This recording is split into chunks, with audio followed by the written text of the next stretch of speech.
Olivier Matteux, bonjour. Vous êtes secrétaire général de l'Union départementale de la CGT des Bouches-du-Rhône. Comment vivez-vous cette troisième journée de mobilisation? J'étais plutôt satisfait, 180 000 personnes, chiffre de l'intersyndicale. On ne dira pas que la CGT essaye d'exagérer les choses. Non, la réalité c'est qu'il y a de la grève partout. Le mouvement est intergénérationnel, tout le monde a bien compris, des jeunes jusqu'aux plus anciens, que cette réforme n'était pas faite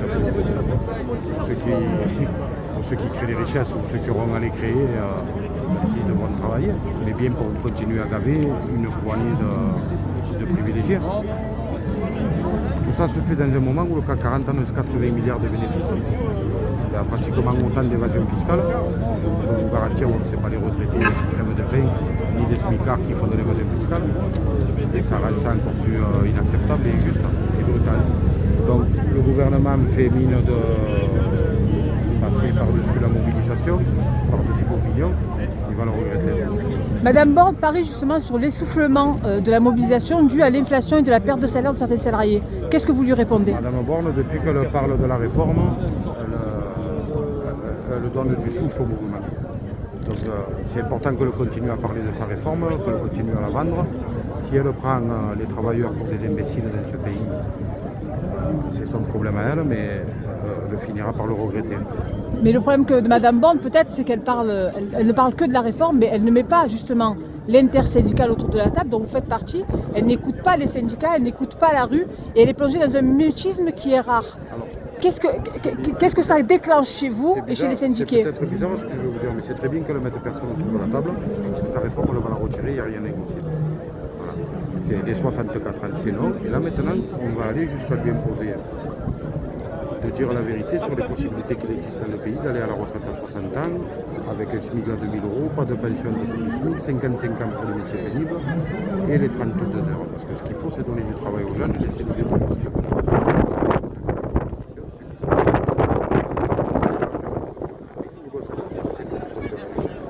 Donc, soit dans le public ou dans le privé.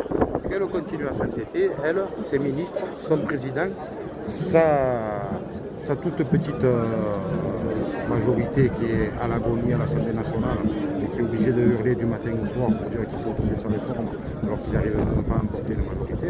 Donc s'ils veulent se prendre et la représentation nationale et le monde du travail sur le dos, qui continue comme ça, mais surtout qui continue à expliquer la réforme et en quoi elle est bonne et surtout qui disent pour qui elle est bonne. Elle est bonne pour les riches. Elle n'est bonne ni pour les travailleurs, ni pour les travailleuses, ni pour les artisans, les commerçants.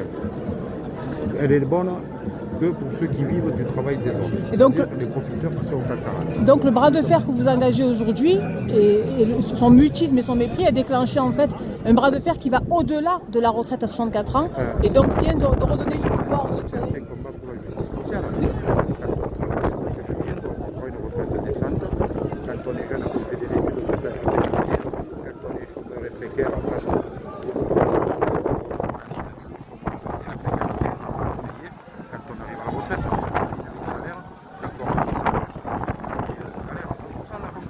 L'argent, il est là.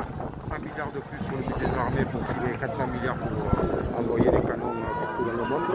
Et après nous expliquer que parce qu'il y a des guerres, il y a l'inflation. C'est bon, on a compris.